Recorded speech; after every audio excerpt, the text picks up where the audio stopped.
Good morning sa ating lahat. Pwede po ba natin palapakan ang ating Panginoon? Masarap bang kumanta? Sabi doon, you are protected in my life. Okay? So, sa buhay po natin ay hindi po pero yung sabihin mo, you are forever in my life. Sapagkat pag nagsabi ka po niya, ay dapat nakakasigurado ka at tiyak ka na kahit ano ba ka, ay dapat talagang sa Panginoon. Okay? So, alam po ba ninyo na hindi mo biro pag nagsabi ka ng you are forever in my life sapagkat titistiin tayo ng Panginoon. Tama? Susukatin yung ating pananampalataya sa Kanya through trials, suffering sa ating mga buhay. Okay? Kaya sabi natin dito, stay true to God. So, kinakailangan natin na manatili tayo sa Panginoon. Pero yung pananatili ba natin hanggang kailan siya?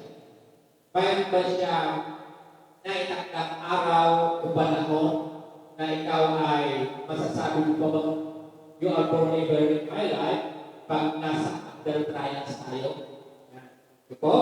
So, sa lahat ng nandito ay magandang umaga at sa lahat ng mga sumusubaybay ay magandang umaga po sa ating lahat. Pag-usapan po natin ngayon is remain faithful to God in the midst of trial. So, sabi mo natin dapat sa Diyos sa gitna ng mga pagsubok. Hindi niyo po ba alam na every year, thousands of pastors ay nag-quit po sa ministry? So, clearly, even the leaders or pastors ay hindi po accepted sa trials at troubles. Okay po? Even po sa mga miyembro ay dumaraan tayo sa testing. So, lahat tayo ay dumaraan sa mga pangyayari ngayon. But, ang nais kong tingnan natin ngayon, kung ikaw ngayon ay under trials, and again, you are struggle doon sa trials, pero ang may advice ko lang mo dito, ay kinakailangan po natin gawin yung tamang pamaraan kung paano mo isosolve yung trials. Kasi may iba pong pamamaraan na hindi mga Diyos. Okay? As a Christian, as a believers, dapat po natin is to overcome trials, do our best with Jesus. Hindi mo tayo gagawa ng hakbang na darating pa sa problema. Kasi yan yung paano yung problema natin. Paano ba natin susolusyonan yung lumarating sa ating mga trials? So, once again, remain faithful to God in the midst of trials. So, manatili tayo sa gitna ng mga pagsubok sa ating Panginoon. Alam po natin, wala pong natutuwa pag lumarating yung problema sa buhay natin. Tama po, wala pong natutuwa. Lahat po yung ay masakit.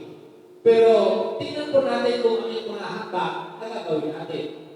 Why allow God to experience trials in our life? Bakit pa yung pinahintulutan ng Panginoon? Bakit hindi na lang lagi tayo masaya? Di ba? Bakit nilagay pa yung ng Panginoon? So lahat tayo dumaraan, wala pong accepted dito, matanda, bata o kabataan. Lahat po tayo dito ay dumarating po sa trials. And today, ay ba ay dumarating sa trials?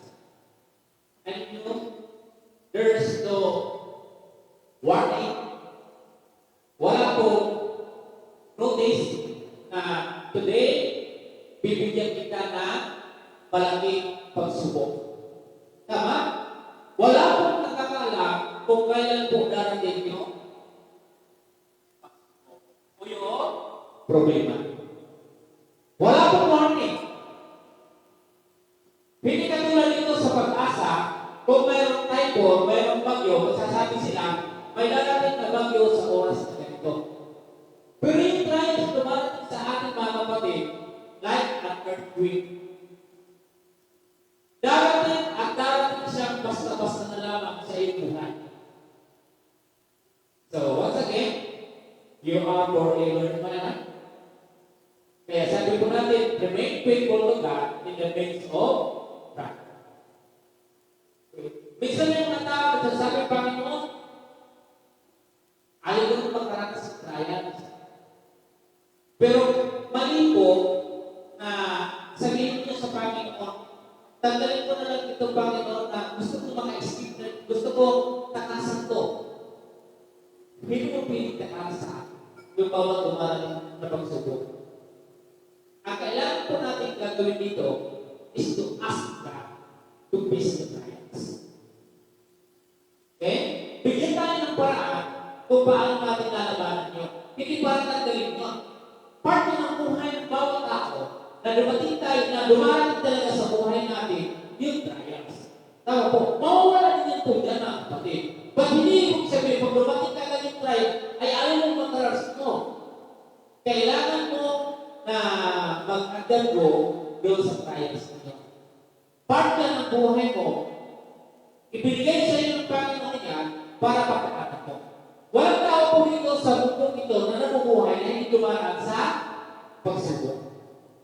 Okay? All of us. Sabi ko sa inyo kanina yung awit natin, you are forever in my life. It is easy. Di ba? Easy to shout. Easy to say, you are forever in my life. How about, pag dumating na po, yung istik sa buhay natin, para subukin, sinasabi natin, you are forever in my life.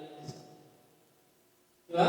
So let us open our book, or our Bible, the book of Isaiah 45, verse 9 to 12, and 1 Peter chapter 1, 6, and 7. Please, all stand para sa ating pagbabasa ng ating salita ng Panginoon. So Isaiah 45, verse 9 hanggang 12. And then pupunta po tayo sa 1 Peter chapter 1, 6 hanggang 7. Okay. So, dito na po tayo. Tingnan po natin bakit ba ito magpapakita? Bakit ba mayroon akong ganitong kaibigan? Okay. So, sabi ko sa inyo, every 1,000 of pastor will in the ministry. Not only the pastor, but all the members also. Okay? So, sabi nga, 45, Isaiah 45 verse 9. Nandiyan na po kayo? Okay. So, sabi-sabi po tayo, ang palayok ba ay makapagreklamo sa sumawat sa kanya? May tatanong ba ang luwag sa magpapalayo kung ano ang ginagawa nito? Masasabi ba ng palayo na hindi sanay ang gumawa sa kanya? O hindi sanay, ano? Okay? May anak ba makapagsasabi sa kanyang mga magulang na bakit ginawa niyo akong ganito? Ganito ang sabi ng Diyos na si Yahweh, Banal ng Israel. Wala kayong karapatan pagsabi sa akin ang dapat kong gawin sa aking mga anak. 12. Ako ang lumikha ng buong daigdig, pati mga taong doon tumatahan. Maging kalangitan, ako ang nagdanda, ako ang may kapangyarihan sa araw-buwan at mga bituin. Okay? First Peter, o unang Pedro chapter 1, 6 hanggang 7. Ito naman po ang sinasabi sa unang Pedro chapter 1, 6 hanggang 7. Amen kung kayo po ay nalagyan na. Unang Pedro. Atayin ko po kayo ang makuha po. Unang Pedro chapter 1, 6 hanggang 7. Okay na po? Okay. 6. Ito'y dapat natin gagalan pagkakat maaaring magdanas po na kayo ang iba't ibang pagsubok sa loob ng kanyang panahon. Ang ginto na nasisira ay pinararaan sa ako upang malaman kung talagang nalisay. Kaya hindi naman ang iyong pananampalataya na higit kay sa ginto ay pinararaan sa pagsubok upang malaman kung talagang tapat. Sa gayon, kayo'y pupurihan, dadakilari, at pararaan sa araw ng mamayan sa Isus. Tayo po ay pinanagin. Panginoon, once again, Lord, thank you, Lord Jesus, for your words of God, the inspired words of God that we read today. Lord, thank you for this wonderful morning. Lord, we appreciate all your blessings, O God, sa bawat buhay po namin. This whole week, O God, thank you for all the protection, for our safety travel, O God. Thank you very much, Lord. Lord, we ask your Holy Spirit, Lord, right now, na tulungan niyo po kami, Panginoon God, na naway, unawain, hindi intindihin po namin yung bawat mga pangyayari, bawat nararanasan namin, Panginoon. We're not the same experience, O God, about trials, but we know that only one God ang magsusunod dito, walang iba kundi kayo, Panginoon. Although we are different trials, O God. Lord, I pray, tulungan po ninyo kami sa aming journey as a Christian, O God, on how to overcome trials in our life. Lord, I pray, Lord Jesus, O God, that we always say to you, we love you, Lord. But Lord, tulungan niyo kami sa bawat pinamamit namin na ito ay naway mapatunayan po namin in our worship, in our lives. Lord God, we thank you, Lord Jesus, this morning. We invite Holy Spirit in our midst and give us also understanding, O God, lalo namin maintindihan at yung mga salita. Tinataas namin ang yung dakilang pangalan sa tayong pangalan. Jesus, Amen. Tayo po ay magkakatuto. So, alam po niyo mga kapatid na napakahalaga yung ating binasa. Sabi doon sa Isaiah, alam niyo po ba kung sino yung magpapalayo? Sino po? Sino yung magpapalayo? Sino yung magpapalayo? Ang ating Panginoon. At sino yung nilililok niya? Yung tao. Alam niyo na po, nilililok at magpapalayo. Ang magpapalayo habang nilililok niya, wala po tayong karapatan magreklamo kung ano po ang gustong gawin ng Diyos sa iyo. Okay? Hindi mo kailangan mag-complain. Wala kang magagawa kung sinabi ng Panginoon ay ganito yung gawin ko sa iyo, hindi mo kailangan mag-complain. Ito yung sinabi ko sa inyo kanina. Na pag may trials po tayo, huwag niyo sabihin, Panginoon, bakit binigyan mo ako nito? Di ba? Sabi ng Panginoon, ako yung nagladlad ng langit. Lahat ng buwan na yan, lahat ng bituin at araw, ako ang gumawa. Wala ho tayong magagawa kung ano ang ipinahihintulot ng Panginoon sa buhay natin. Okay? Only one thing to do is, sabi ho natin dito, is ask the Lord on how to face trials, na bigyan tayo ng strength, na bigyan tayo ng fighting spirit to overcome trials. Wala pong pamimili dito. Kasi kung totoo na dapat tayo ay magpili ng pili nating maging pagsubok, dapat noon pa ay pinipili lang natin yung mga magagaan. Tama po ba? Hindi po. Hindi tayo mamimili, kundi ang Panginoon yung magbibigay sa atin kung ano yung pagsubok na ibibigay sa atin. Tama po ba? Walang ganun. Kasi kung ganun po yung pagpipilian, hindi magiging maganda yung sitwasyon. Halimbawa, sasabihin ko, Panginoon, yung ibigay mong pagsubok sa akin, yung ganito lang ha, yung kunti lang po yung aking mga bato-bato. O, easy to walk, di ba? Easy to run. So, ganun ba yun? Dapat pinapipili ba tayo ng Panginoon kung ano yung pagsubok? Sino ba yung nagpapasya? Walang iba, kundi ang ating Panginoon. Tingnan yung Panginoon, kapag sira na yung gold, kapag sira na ang ginto, siya ngayon ay dinadarang sa apoy. Ang tao pag sira na, anong ginagawa po? Di ba dapat tayo pag sira na, pag nakakaramdam kang masisira ka, kinakailangan mo pumunta ka sa Panginoon para mabuo ka. Sapagkat ang magpapalayok, walang iba, kundi ang ating Panginoon.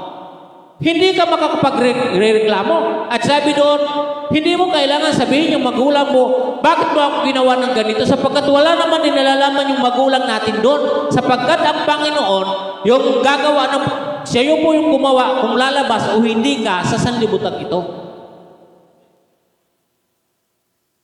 Alam niyo na dapat ating banggitin ngayon, if you are under trials, thank you, Lord. Minsan, tinitingnan lang natin yung sarili natin, hindi tayo tumitingin sa paligid na mayroon pang mas mabibigat yung problema. Kasi ang nakikita lang natin, yung ating lang lugar, yung problema mo, pero hindi mo nakikita yung iba mas malala pa sa'yo. Ikaw, kumpleto yung kamay, kumpleto yung paa. Di ba? Namumroblema ka, ano yung problema natin? At pumunta ka doon po sa labas, baka mamaya may makita ka kulang yung isang kamay, pero naglalakad, may problema din siya. O di kaya wala po siyang paa o tungkod lang, ang kanyang daladala at may daladala pa rin po siya sa kanyang likuran, may problema din po siya, baka masigit pa siyang may problema sa'yo. Di po ba?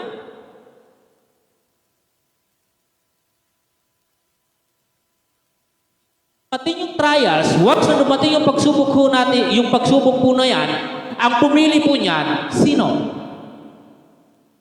Di ba ang Panginoon? Alam naman rin kasi ng Panginoon yung kakayanan mo kung hanggang saan yung kaya mo. Sapagkat wala pong binibigay ang Panginoon na pagsubok na hindi kaya ninuman. Lahat po yun ay kaya. At kaya natin yun sapagkat kasama natin ang Panginoon. Tama? Kaya kung tayo man ay dinadarang, hindi po basta-basta ang pagdarang. Dumadaan po yan, minumul po yan. Katulad po ito ng isang kalamansi. Para bago mo malasahan yung kalamansi, ay dadaan muna siya sa pagbibigat. Kakatis mo siya sa pamamagitan ng pagbibigat. Saka mo lang mararanasan o malalasahan yung lasa ng isang kalamansi. Tama po? Dumadaan mo na siya sa pagbibigat kahit na pa po. Di po ba? Kung hindi mo po hiwain at kung mo lang siya bibigain, napakahirap siya bigain. Ang kalamansi, pag iyong hiniwa at mabiga, lalabas yung kanyang atas. Katulad ng buhay mo natin. Dumadaan tayo sa trial, tinitis tayo ng pinipiga tayo para makita ng Panginoon yung tunay at katapatan natin sa Diyos. Tama? Yes. In the book of 1 Peter, chapter 1, mababasa niyo po doon na kung paano po nilalagay sa apoy yung gold. At kung paano ka ngayon pinipiga ng Diyos na sobrang nasasaktan ka. Na parang walang kita, na parang ulan at tuloy-tuloy yung kanyang patak ng ulan na halos gusto mong itigil pero hindi po siya matigil. Di ba? Pag ikaw ay narin sa pagsubok, pag binigay talaga sa iyo yan, hindi mo kailangan sabihin, ayaw ko na nito, Panginoon. No. Tanggalin mo na ako dito, Panginoon, sa mundo. No. You need to ask God. Di ba? Nabigyan ka ng lakas. To face trial, to overcome trials, kailangan mo lang ngayon hingiin yung tulong niya. Hindi para tanggalin ka doon. Hindi po yan pinili mo. Ang Panginoon yung pumili ng pagsubok mo. Kaya kung gusto mo mapagtagumpayan ang pagsubok mo, kanino ka dapat hingi ng tulong? Sa Panginoon, sapagkat siya yung pumili niyang pagsubok na yan para sa'yo. Kaya kung ihingi ka sa Kanya, bibigyan ka ng lakas, hindi para tanggalin ka dyan, kundi talagang ipaparana sa iyo ng Panginoon yung pagsubok. At hindi mo rin po siya maipapasa kung kanino. At sasabihin, halimbawa yung pagsubok ni Brother Sator, Panginoon, ibigay ko na lang ito kay Pastor. Hindi. Hindi ka na ngayon pumili, hindi mo rin yan pwedeng ipasa. Ikaw yung haharap niyan. Okay? So, ang pwede mo lang gawin is to ask God. Sana ang hingiin mo na lang sa Panginoon, Lord, give me strength, energy to overcome these trials. Amen? Okay. Sabi dito mga kapatid, as a followers of Christ, we will experience a variety of trials. For some of us, the trials come in a form of poverty. So yung trials ay sa pamamagitan din minsan ng kahirapan. Okay? Doon tayo minsan pinipiga ng Panginoon sa kahirapan. Balikan ko po you are forever in my life. Paano na po pag dumating tayo sa poverty? Okay? And then sabi diyan, not only poverty is problematic relationship. Yung pagkikipag-ugnayan po natin sa tao, isa din po yan, trials or suliranin.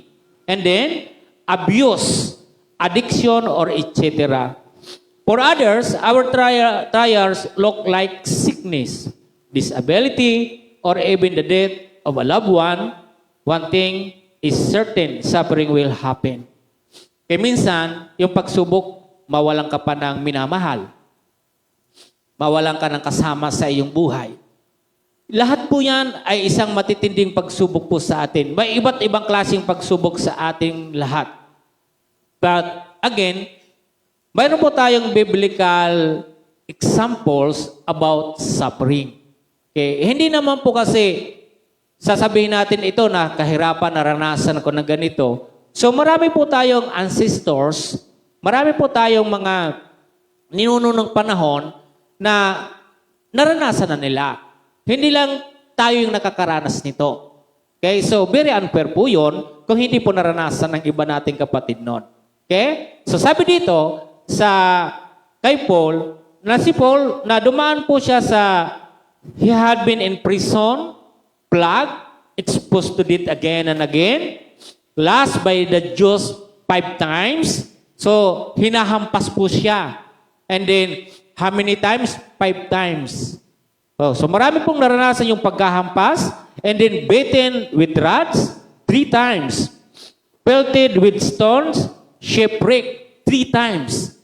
Ilang beses po siya sa gitna ng dagat na muntika na po siyang mamatay, malunod.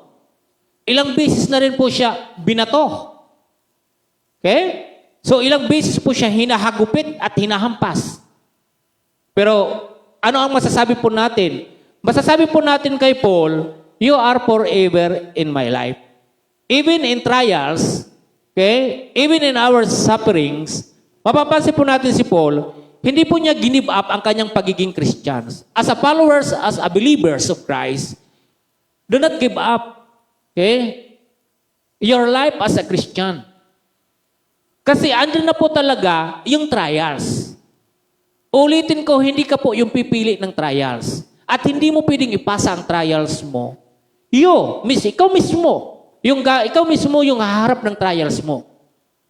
So kailangan mo lang humingi ng tulong para sa ating Panginoon. Tama po? So dito sa mga pangyayari sa buhay po natin, ay hindi po biro po ang magkaroon ng isang problemadong buhay. Okay? Hindi po easy yung buhay pag dumadating ang problema. Lahat tayo ay nabibigatan. But again and again mga kapatid, humakbang tayo ng tama. Huwag tayo gagawa ng problema, huwag tayong gagawa ng isang bagay na issue-shortcut natin. Baka lalo lang tayo mapahamak. Okay?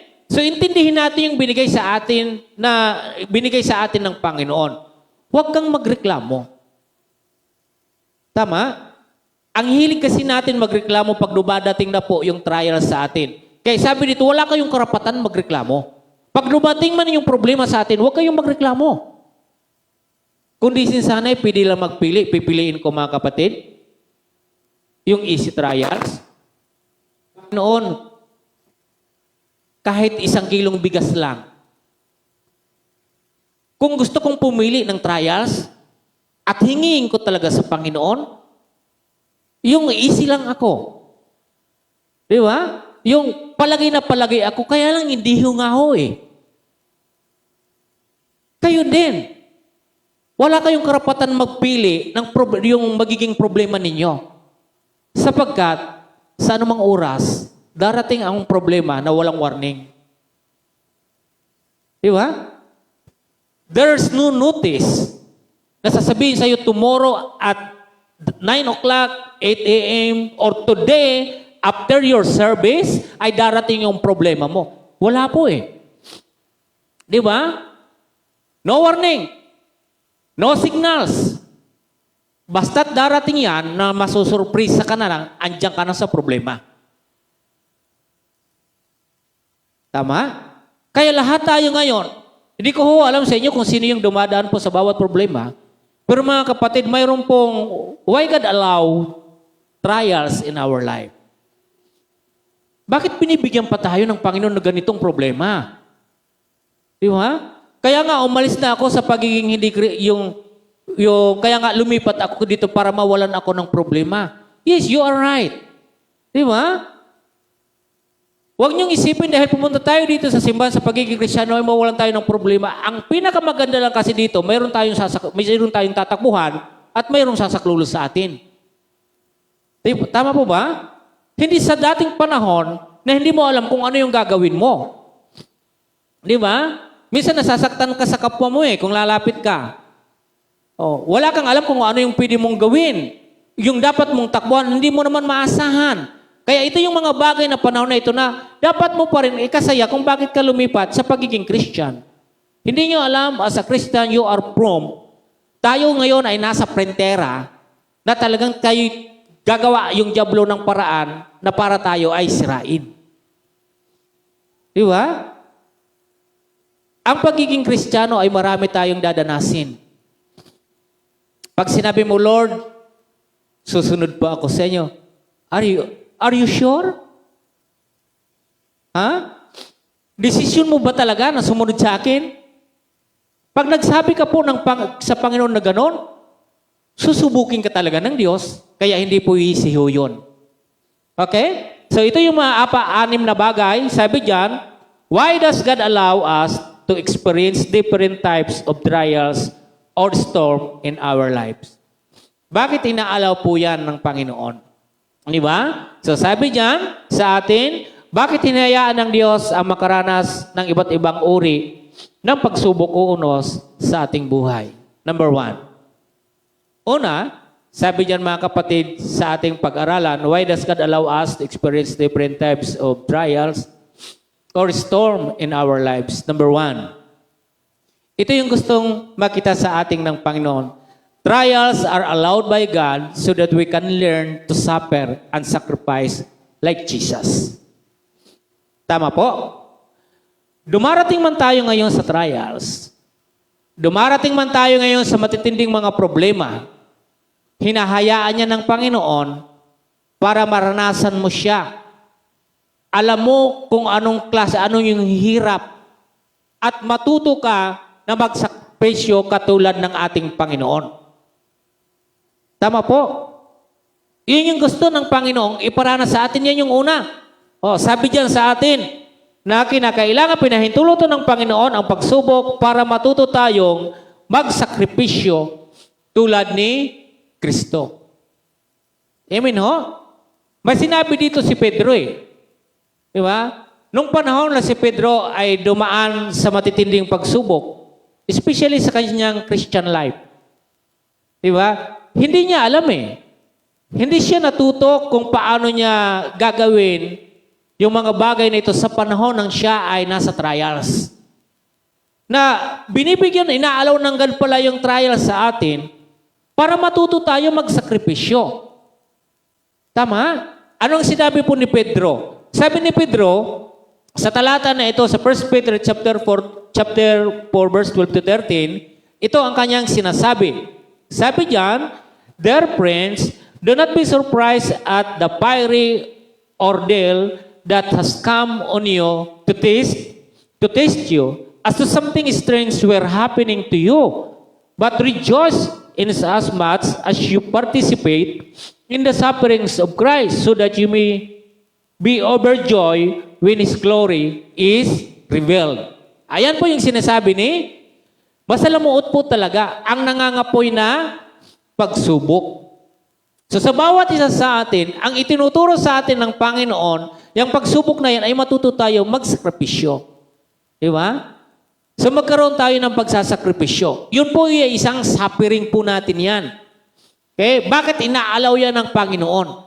Minsan, ang gusto natin kasi, gusto lang natin na doon lang tayo sa masaya. Di ba? Ang isang sample sa isang sakripisyo, minsan mayroon ka ng malaking problema at may malaking ka ng problema, ang nangyayari, may lalapit din sa inyo, may problema. Tama ho? May mga pagkakataon na sobrang guhong-guho ka na. May mga pagkakataon na nangangailangan ka na, pero minsan may kakatok sa bahay ninyo at nanghihingi pa. Tama po ba? Ito yung pagsubok na dapat mong intindihin at unawain. Di ba? Minsan sasabihin mo, bakit pa Panginoon? Andito na yung trial. Bakit mayroon pang dumarating na ganito? Kapos nga ako eh. Wala kang magagawa doon. Kailangan mong mag-sakripisyo. Di ba? One time pumunta pa ako sa kaibigan kong pastor. Nagbiro lang naman ako eh. Pumunta po ako doon, and then pagdating ko po doon sa malapit na sa pinto, sabi ko, tao po, pahingi po ako ng kasi galing po ako ng Marikina. Hindi niya na ano yung aking tinig. Oh, hindi. Sabi ko, tao po, nahingi po ako ng tulong, galing po ako doon sa Marikina, nasunugan po kami roon. Ganun po. 2 times lang ako nagsabi, pero andyan na kaagad. Tapos, hindi ko alam kung ano yung salita. Kasi, Ilocano. Nabigyan mo ako ng 20 dyan. Pero yung aking binibiro, pastor nakahubad pa, kinuha. Tapos, yung kinuha, sabi sa akin, binigay sa akin. Maya-maya, nabigla siya kasi yung, ay, pastor pala. Nagulat siya, binigay sa akin, bigla yung 20. Sabi ko, ano yan, padabog? Sabi ko sa kanya, sabi ko, ay, akala ko, sino ka? Kasi inibig ko yung busis ko doon. Sabi ko, minsan talaga may pagkakataon, yung tao, yung nangangailangan ka. Tulad ng 20 na yon, di ko naman po talaga alam kung yung kailangan nila. Di ba? Kailangan, isipin ninyo na mayroong pang ibang mas nangangailangan. Nakuha po yun yung punto ko po, mga kapatid. So, we need to sacrifice. Okay? Pinapadaan tayo doon ng Panginoon sa mga bagay na yan kasi doon din natin mararamdaman kalaunan yung sustansya ng trials. Ano ba yung benefits para sa akin ito? Di ba? Bagi kami ni Sister Mita dumadaan sa punto ng ganon. Tulad nung nakaraan, mayroon siyang pangangailangan pero may dumating naman sa kanya. Kaya lang sabi ko, pumupunta na lang naman ata yung matanda doon is every 1 week or 2 weeks. Tapos ang tutusin, hindi naman talaga kami bumibili ng bulaklak eh. Kaya lang, ang ginagawa na lang is tulong na lang doon sa matanda kasi bulag pa siya. Tayo, dalawa yung mata natin nakakakita, magkano lang naman yung bulaklak is 20.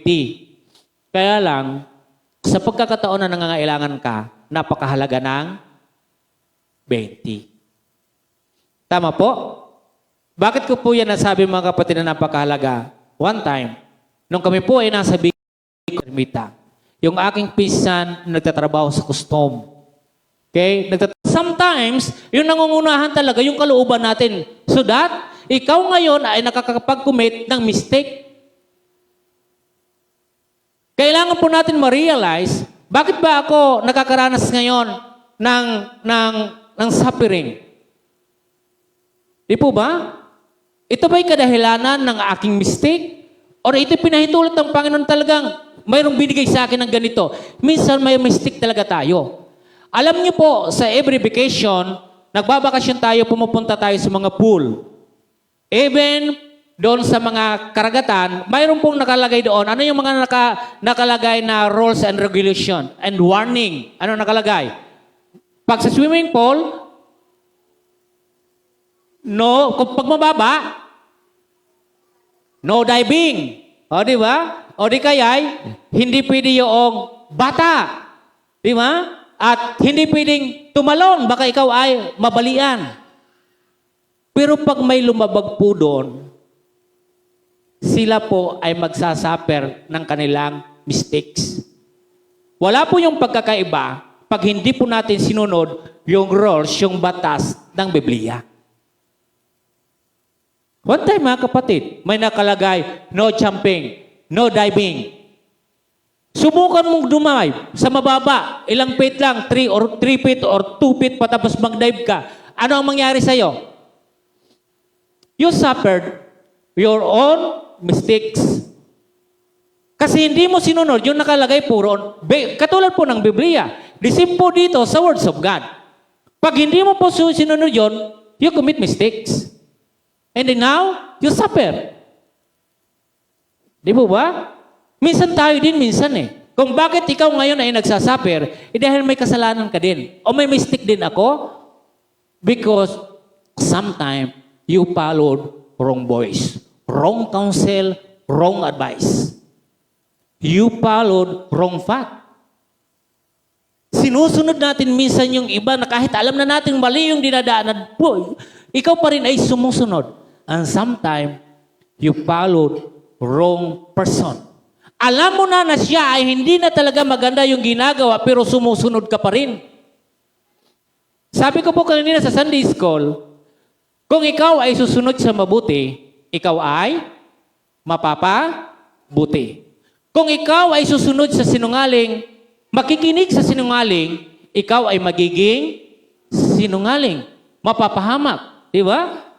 Kung ikaw ay sumunod sa magnanakaw, Brother Rolden, balang araw, di magnanakaw ka na rin sapagkat natuto ka. Pag ikaw ay sumunod sa taong mabuti, kung ikaw ay susunod sa mga taong palasambahin, ikaw ay magiging palasambahin. Tama po ba? Easy lang di po ba?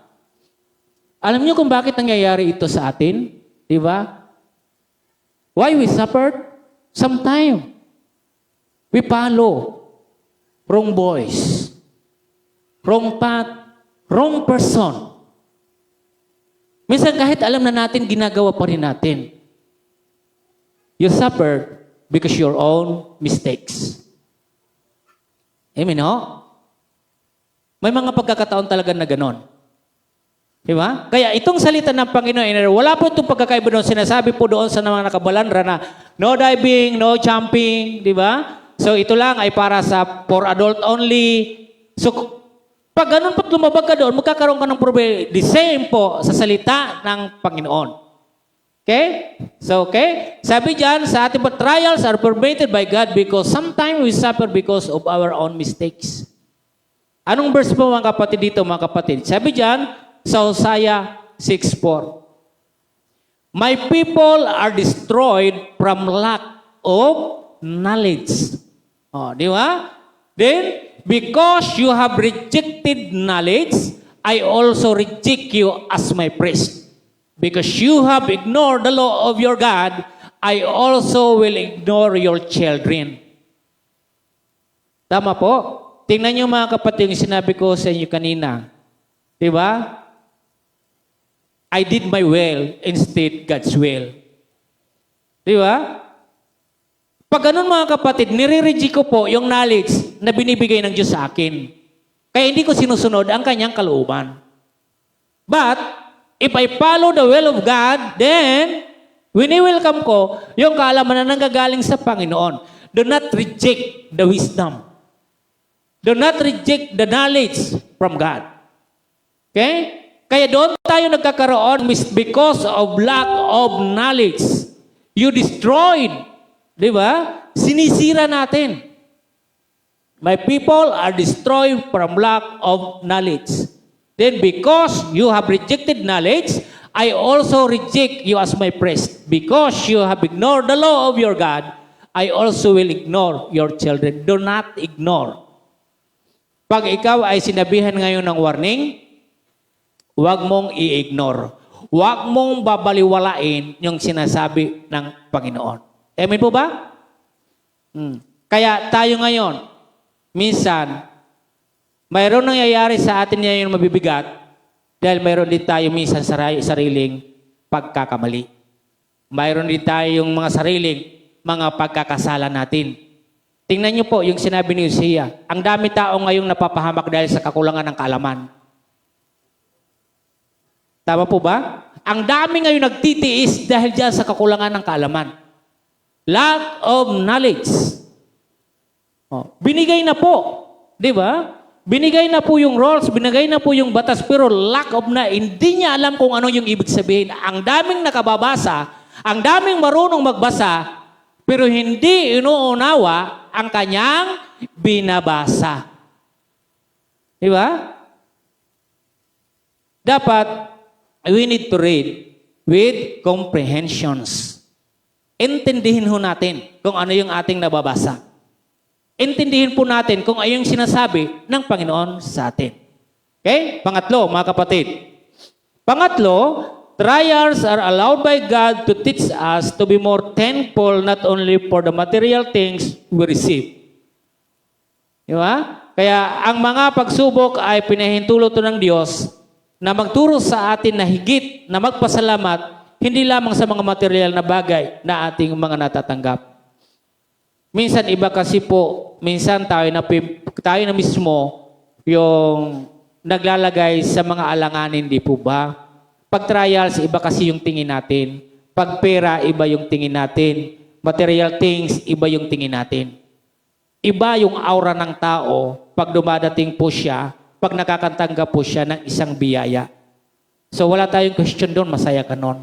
Pero not just only doon mga kapatid sa material things. Sana the same yung trato po natin doon sa material things na tatanggap natin and then the trials that we face today. So the same lang po yung ating trato doon. Di po ba? Hindi tayo nakapagpapasalamat sa trials na tinatanggap natin. Pero ang laki-laki ng pasalamat natin pag may dumadating sa ating bultong-bultong mga bagay. Pero pag trials na po, sobra. Minsan sinasabihan pa natin, Lord, bakit ganito pa? Na imbis na dapat ikaw yung pasalamat sa Panginoon, pero anong nangyayari? Minsan dumadating sa punto, sinisisi pa natin ang Panginoon. And then sabi natin kanina, you are forever in my life. And now today, mga kapatid, right now, ano na yung pakiramdam? You are forever in my life pag ikaw under trials. Ano yung pakiramdam? And babanggitin mo pa ba, you are forever in my life? So, again and again, mga kapatid, many Christians today and leaders and pastors quit the ministry.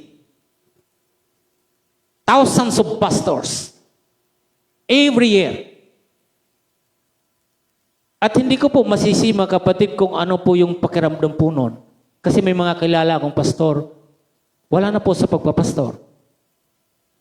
At hindi ko po sila sinisisi doon. At hindi ako magtuturo na ganon. Hindi ko rin alam yung aking lagay. Sapagkat hindi ko alam kung kailan darating yung mahigpit na pagsubok na ibibigay sa akin ng Panginoon. Hindi ko alam kung kaya ko o hindi. Di ba? Maging kayo din eh. Kaya ito yung laging binabanggit sa atin na parang be watchful, be alert, be vigilant.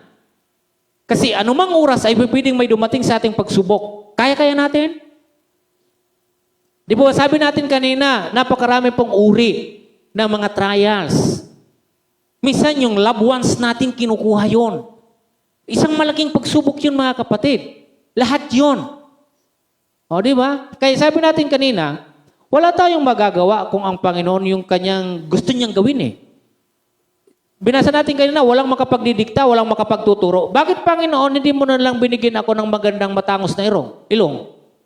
At magandang mata, at dapat Panginoon, dapat maputi ako, dapat... Hindi mo kasi pwede siyang diktahan eh. Wala kang magagawa kung sabihin ng Panginoon sa iyo, ngayon ay ikaw ay ikaw ngayon ay aking susubukin. Wala kang magagawa nun. Kahit ano pang ang katayuan ko ngayon o katayuan ninyo, wala kang magagawa doon. Kasi susukatin talaga sa iyo ng Panginoon, baka mamaya, andito ka lang nananampalataya ka dahil mayroon ka. Paano kapatid kung wala ka?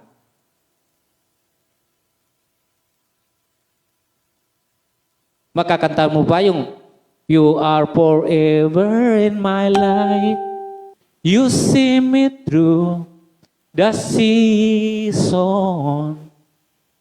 Tama po ba?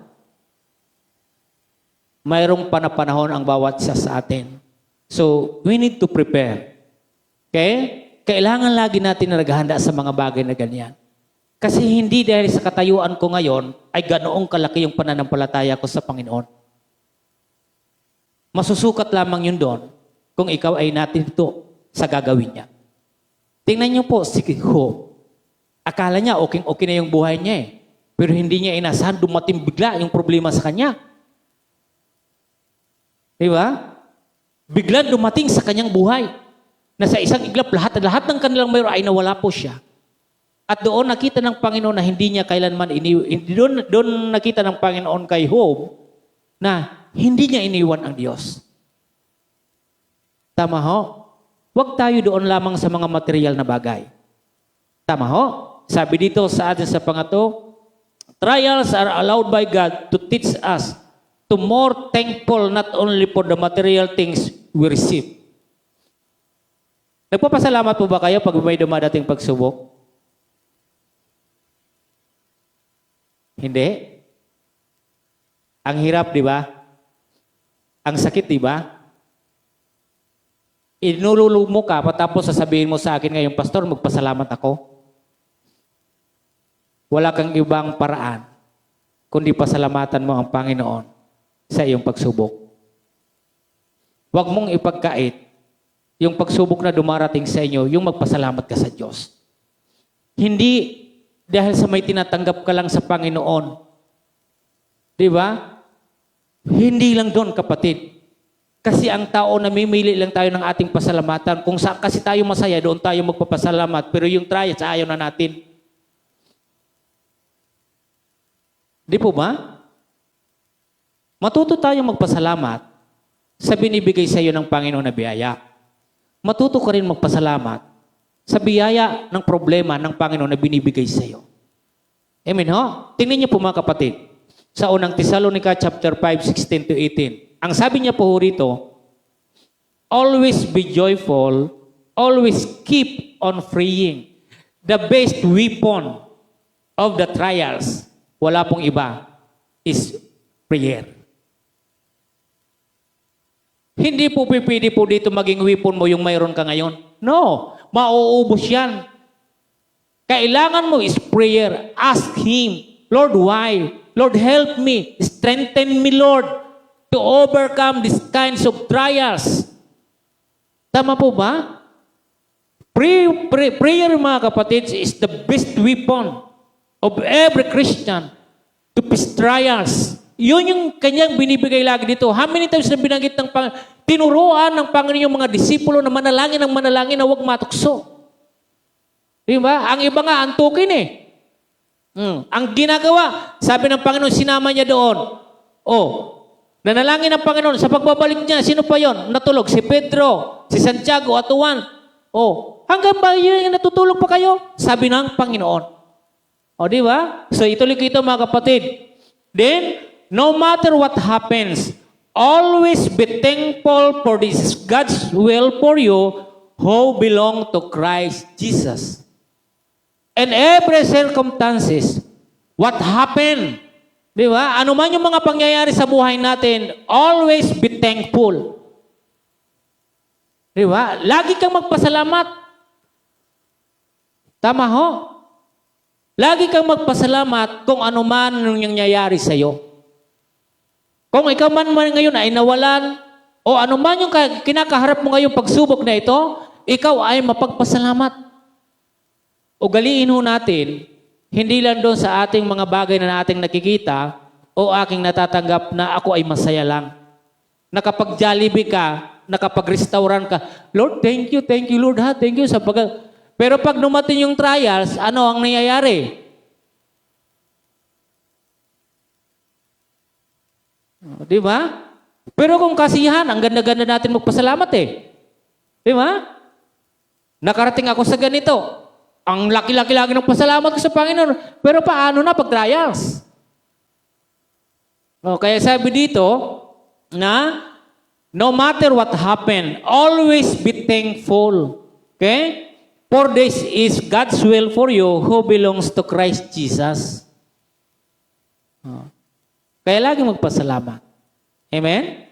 So, the best weapon na para i-counter po natin yung trials is you always pray. Ask God protections, ask God strength, power, energy, to fight.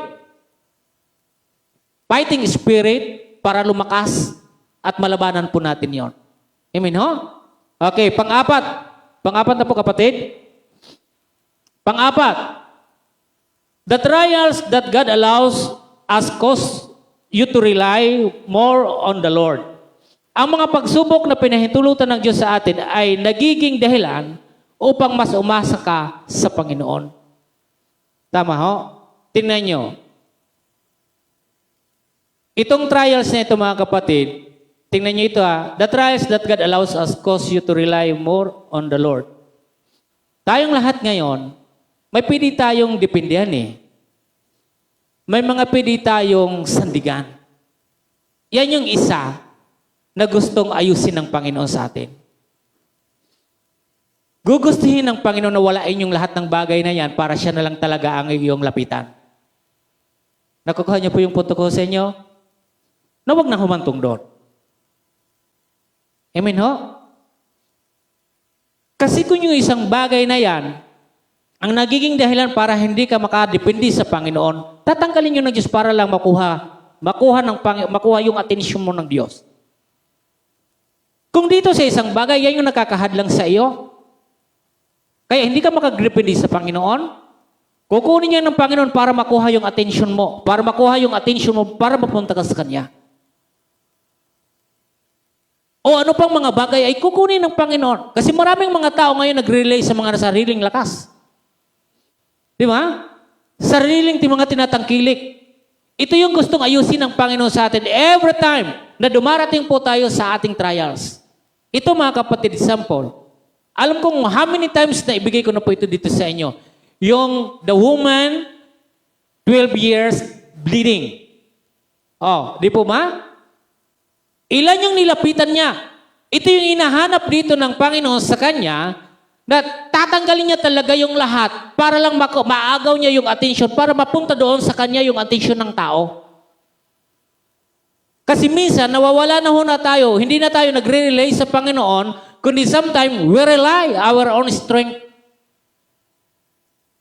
Di po ba?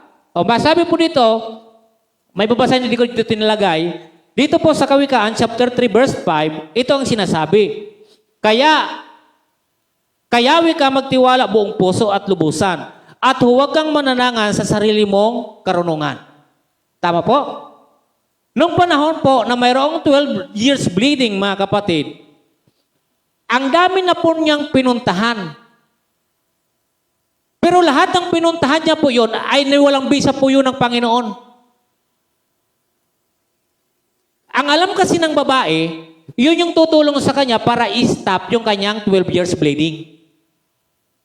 Pero hindi po inalaw ng Panginoon na gamitin yon. Kundi ang ginawa ng Panginoon, dapat tumingin ka sa akin, tumingin ka.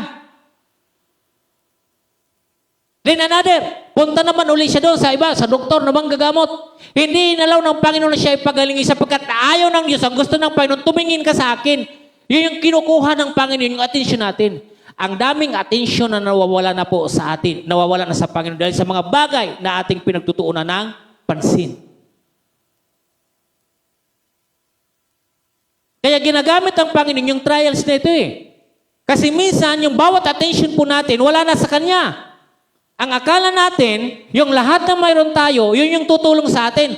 Actually, hindi mga kapatid. At pwedeng hindi gamitin sa iyo ng Panginoon kasi kung gagamitin mo yan, lalakas yung loob mo. Dahil kasi may pera ako, kaya ako nakapagamot ako ng ganito O kanino ka nag-rely? Di ba sa pera? Ano po rin nangyari mga kapatid? Ngayon, sa kauli-ulihan ng kanyang buhay, sabi doon sa talata, ang dami ng pinuntahan, pero ni isa na ang lahat ng kanyang pinuntahan, hindi ginamit ng Diyos na para siya ay anong sinabi mo po? Halos maubos na ang kanyang hindi po inalaw ng Panginoon. Ang gusto ng Panginoon na magkaroon naman tayo. Di ba? Ang gusto ng Panginoon na makita mo siya. Kaya ano po yung ginawa ng babae? Sa part ng buhay po niya, ito yung hakbang na ginawa niya na mabuti sa lahat. Ang sinabi niya, na pag dumaan lang ito dito si Jesus, mahawakan ko lang yung laylayan. Yung laylayan lang. Sabi niya, laylayan lang ang gusto kong mahawakan. Okay na yun sa kanya. Diba? Tingnan niyo po kung paano kumukuha po ng attention ng Panginoon sa atin. Ginagamit niya yung trials. Kasi tayo, pag hindi dumadating yung trials sa atin, wala na. Di po ba? Kahit nga pagpasalamat natin, wala na rin Kasi walang trials. Yun yung gamit ng trials sa atin. Ngayon, nung dumaan ang Panginoon. Nahawakan niya sa dami ng tao. And then, mismo, automatically mga kapatid, huminto ang kanyang pagdurugo.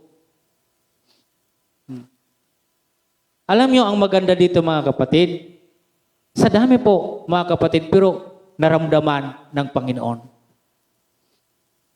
Ang Panginoon ay mayroong mga pakiramdam sa nangangailangan. Pwede ba natin palakpakan ang Panginoon? Di po ba? Alam niyo, buhay na po dito yung pinag-uusapan natin. Buhay na po yung pinag-uusapan dito, hindi na po dito sa mga material na bagay. Anhin mo man yung material na bagay, wala ka namang buhay. Hindi ka na napakinabangan ng Panginoon. Anhin mo ang gagawin mo dyan sa buhay? Ang pinag-uusapan na po dito sa akin kinukwento, yung pag-touch niya po ron, ay yung pagbabalik ng buhay niya. Kasi almost, lahat po ng kanyang kayamanan, wala na po eh. Nung gumaling mga kapatid at naramdaman ng Panginoon. Di ba? Kaya sabi ng Panginoon, sino yung humawak sa akin? Ay sabi ng alagad, Panginoon naman, sa dami ng tao dito, hanapin mo kung sino siya. Pero alam niyo po mga kapatid, alam kasi ng Panginoon sa bawat isa sa atin ang tunay na nangangailangan. Nakukuha niyo po? Kaya kahit anong dami ng tao mga kapatid, kahit ano ang dami ng tao, alam pa rin ng Panginoon kung sino talaga dyan ang pinaka-nangangailangan. Kaya kung ikaw ngayon, sa dami natin ngayon dito, kung isa ka sa pinaka-nangangailangan ngayon, ramdam yan ng Panginoon.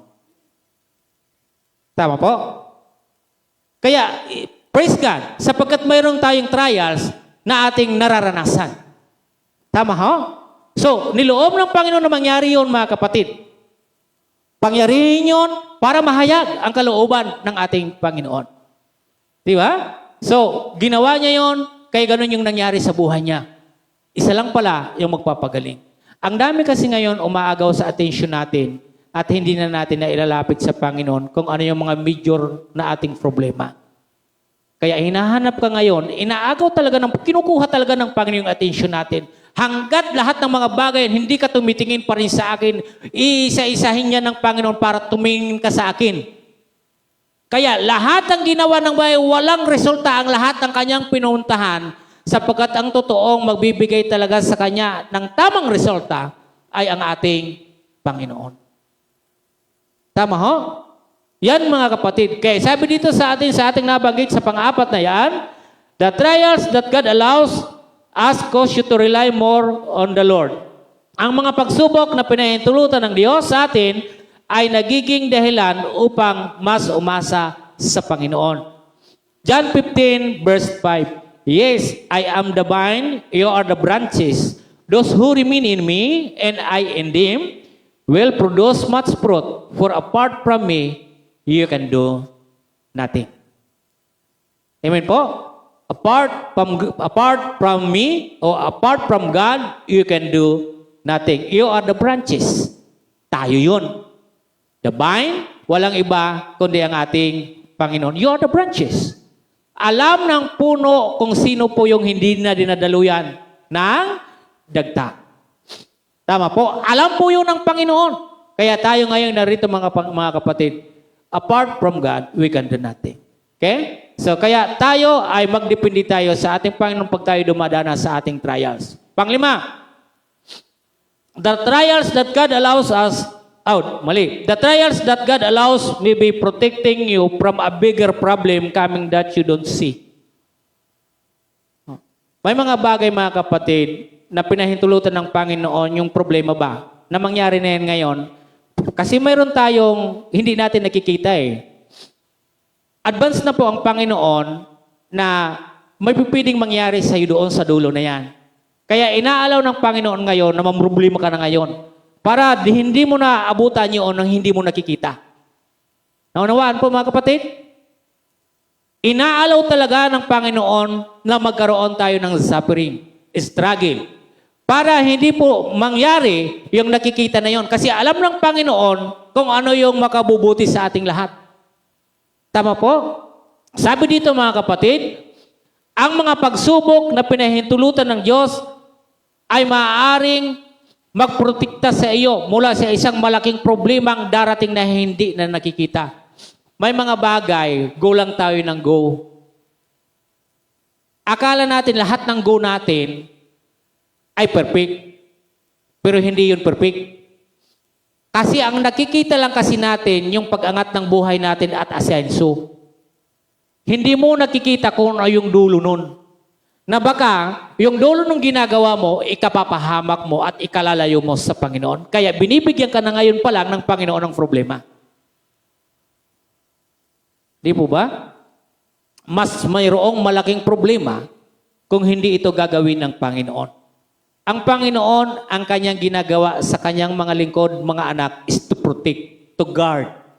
Okay? Mabigyan tayo ng proteksyon ng ating Panginoon. Ulitin ko, the trials that God allows may be protecting you from a bigger problem. Di ba? Baka may nag-aantay sa'yo doon, baka isa yan na ginagawa mo ngayon na mapapalayo ka sa Panginoon. Kaya ngayon pa lang, inalaw na ng Panginoon yung mga pwedeng mangyari. Di po ba?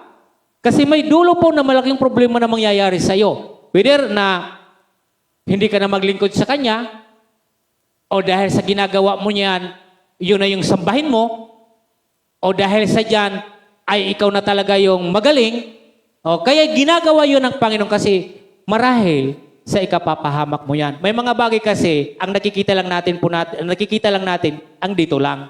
Pero yung dulo po nun, ang nakakikita na po, walang iba kundi ang ating Panginoon. Basahin ko mga kapatid. Sabi dito sa Psalm 121:5-8, the Lord guards you. The Lord is the shade that protects you from the sun. The sun cannot hurt you during the day, and the moon cannot hurt you at night. The Lord will protect you from all dangers. He will guard your life. The Lord will guard you as you come and go, both now and forever. Alam kasi ng Panginoon na baka yung mga ginagawa natin ay magdudulot na ng pinsala, danger, panganib. Kaya dinadaan niya ito ng Panginoon sa trial para ikaw ay maproteksyonan. Hindi niyo ba alam yung trials ay nagpuprotect pa rin sa iyo? Kaya sabi natin kanina, dapat pinagpapasalamat mo yun sa Panginoon. Yung trials, bahagi pa rin para ikaw ay proteksyonan. Ang akala kasi natin, yung problema na lang ng problema, hindi nyo alam. Protection nyo yan, problema na yan. Okay? Ano ang sinabi niya rin po sa awit? Commit everything you do to the Lord. Trust Him. Trust Him and He will help you. Tama po? So again mga kapatid, kung ginagawa man ito ng Panginoon, ang problema ay nagiging isang proteksyon pa rin sa ating lahat para wag ka po matuluyan sa dulo. Okay? Panghuli at ang ating pang-anim mga kapatid. Trials are permitted by God to remind us that He is in control of all things. Binasa natin kanina, di ba? Sino yung gumawa? Ako. Di ba? Siya ang Panginoon. Pang-anim, trials are permitted by God to remind us that He is control of all things. Okay? Ang Panginoon, Jesus, ay niyaya niya yung kanyang mga disipulo. Basahin muna natin ito sa talata. Sabi niya sa Luke 28:24, sabi diyan, the disciple went and woke him, saying, Master, Master, we're going to drown. He got up and rebuked the wind and the raging waters. The storm subsided and all was calm. Alam niyo mga kapatid, ang hirap patilain ng problema. Yung gusto mo nang ihinto yung problema pero ayaw pang huminto. Imbes na huminto, nadadagdagan pa yung problema. Sino po yung nakakaranas ng ganyan? Gusto mo nang tapusin yung problema. Gusto mo nang tumila, ayaw mo na ng problema. Pero hindi po siya makalma-kalma. Bakit binanggit ko po dito mga kapatid sa trials natin, yung pang-anim? Trials are permitted by God to remind us that He is in control of all things. Sa panahong ito mga kapatid na talata na aking binasa, niyaya niya yung mga disipulo ng ating Panginoon pumunta doon sa lake. Tama, Teresa? Pumunta? Yung mga alagad. Hanggang pinauna niya po yung mga alagad. Di kalaon-launay, yung binanggit ko sa inyo kanina, minsan sa buhay natin, kahit ako, hindi ko rin alam. O, di ba? Doon ka umalis ka ngayon, di mo alam kung babalik ka pa ng bahay. Kung uuwi ka na makakausap mo pa yung asawa mo, makakausap mo pa yung anak mo. Baliktaran mga kapatid, maging yung anak mo, umalis pumunta ng school. Di mo naman alam mo yun ngayon kung babalik pa sa inyo. Tama po ba? Lahat tayo. Bawat isa sa atin, di nyo alam. Sa pagkakataon ito mga kapatid, nangyari po ang di inaasahan. Ano pang nangyari? Lumakas po yung hangin. Lumaki po yung ilog. Wala na po silang ibang maisip. Wala na po silang ibang maisip kung ano na yung mangyayari sa kanila. Tatanggapin na lang nila kung ano yung mangyayari. Tama ho? Di na nila alam kung makakabalik pa sila doon sa dati nilang pinanggalingan at makikita pa nila ang kanilang pamilya. Bakit? Sa hindi ho biro yung kinaharap na nila rito. Nasaan si Jesus nung panahon na yon? Nasaan si Jesus? Nakita niyo po? Nasaan? Nasa bangka. Anong ginagawa? Natutulog. Tama po ba? So natutulog po doon yung ating Panginoon. Remember mga kapatid, itong mga nakasakay dito, expert po sila doon sa dagat. Alam po nila kung paano yung pasikot-sikot sa dagat. Ako hindi po ako eksperto dyan ha. Pero itong mga sumakay po dito, lahat po sila ay mangingisda. Alam po nila yung takbuhan ng dagat eh. Alam nila kung paano sila lulusot. Alam nila kung paano sila lulusong. Pero sa panahong ito mga kapatid, dito nila nakita na hindi nila alam kung ano yung kanilang gagawin. Although na-experto po sila dito. Pero bakit nawalan yung kanilang kaalaman? Sapagkat ang Panginoon, trials are permitted by God to remind us that He is in control of everything or of all things. Tama po? Ngayon, mga kapatid, sa panahon na yun, mga kapatid, di na nila ngayon alam paano ba natin ito patitigilin. Ang magagawa lang kasi nila doon is proteksyonan yung kanilang bangka. Pero sa nature, sino yung may control? Sino may control? Control na yung kalikasan? Hindi. Pwede nila makontrol yung kanilang sinasakyanan. Pero hindi talaga nila makokontrol po, pati yung mga alon doon, lahat nangyayari doon. Hindi ho. Sapagkat isa lang po yung may control doon. Walang iba kundi ang ating. Gusto nyo bang kumalma ang problema? Gusto nyo bang magkaroong pagkatapos ang problema? Sabi natin kanina, to face trials is ask God to strengthen us and to overcome the trials. Tama po? Ano ang nangyari? Anong nangyari po? How many times na binanggit yung master? How many times? O, ayan o. Ilan?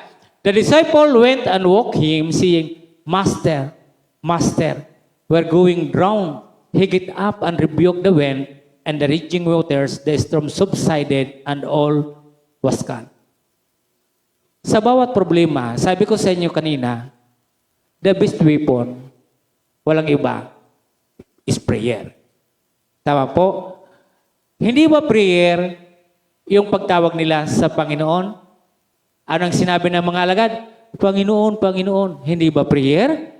Panginoon, malulunod na po kami. Panginoon, malulunod na ho tayo.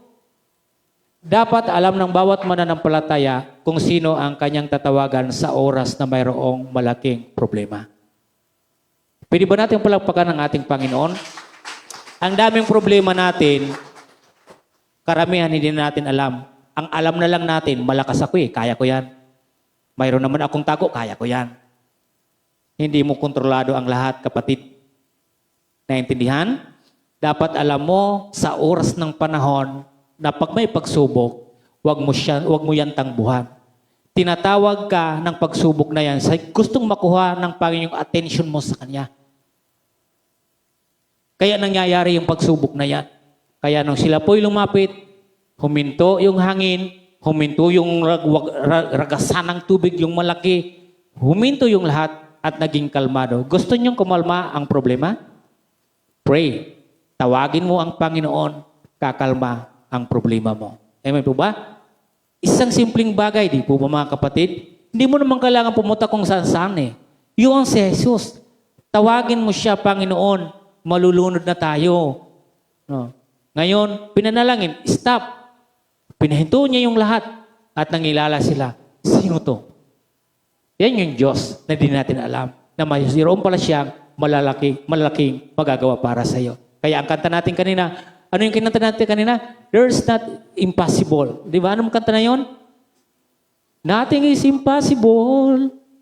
Oh, tama po ba? Walang imposible sa Kanya. At ngayon, sino mang mga humaharap ngayon sa problema, kaya po yan, ikalmado ng Panginoon. Dahil siya yung nagbigay, sa inyong tatanggal. Hindi kayong pumili ng problema. Siya yung pumili. Kaya nararapat lamang alam mo kung sino yung nagbigay at doon ka tumawag. Maliwanag po?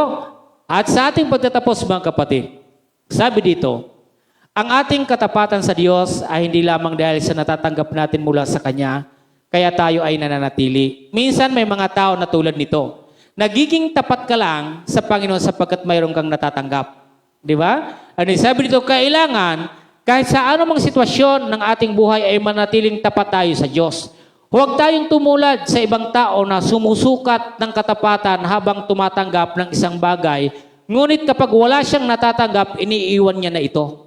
Okay? Ano yung sabi dito mga kapatid, sa kabila ng mga pagsubok sa ating nararanasan, manatili pa rin tayo sa piling ng Diyos. Dahil ang lahat ng ito ay paraan ng Diyos upang palakasin ang ating pananampalataya at umasa tayo sa Kanya lamang.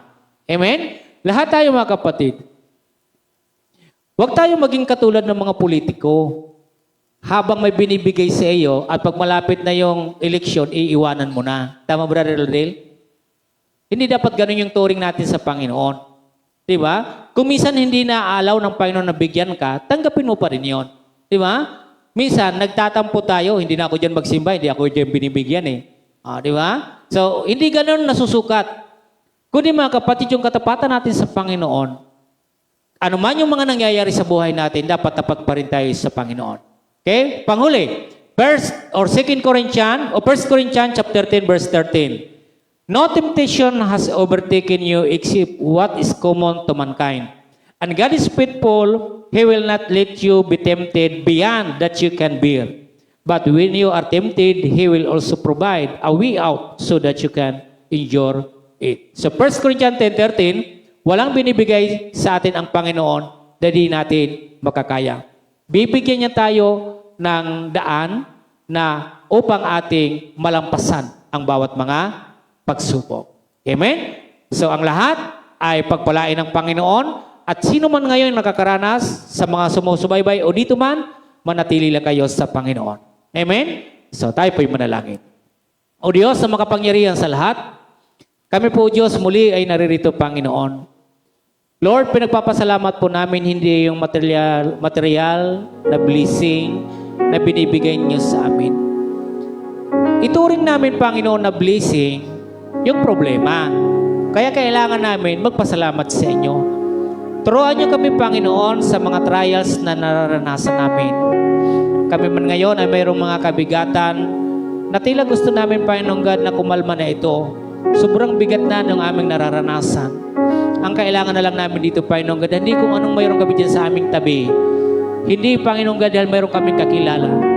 Kundi, O Diyos, nais niyo, Panginoon God, na pukawin yung atensyon namin sa problemang ito na lumapit kami sa inyo. Kaya sa sino mang lahat ngayong mayroong problema, binibigay namin ito sa iyo, Panginoon. At tinatawagan po namin, O Diyos, ang iyong kilang pangalan. Sapagkat ang problemang mayroon kami dito ngayon, ito'y pagsubok na binigay ninyo na dapat naming malpasan. At Lord, tulungan niyo kami, palakasin niyo kami, huwag ito tanggalin na problema, kundi bigyan niyo kami ng lakas para matapos namin ito, Panginoon. Lord God, tulungan niyo kami, Panginoon, na tapusin namin ito na binigay niyo sa amin sapagkat alam namin na binigay niyo ito na mayroong takdang panahon na matatapos ito, Panginoon. O Diyos, hindi namin, O Diyos, sinasabing alisin niyo kami rito. kundi gusto namin, Panginoon, na maranasan talaga ang mga bagay na ito upang lalo kaming mahubog dito, Panginoon. Masukat ang aming katapatan sa inyo. Pinupuri namin ang iyong nakilang pangalan. Sa tayong pangalan na Jesus, ang lahat ay magsabi na Amen and Amen. Salamat po sa bawat isa.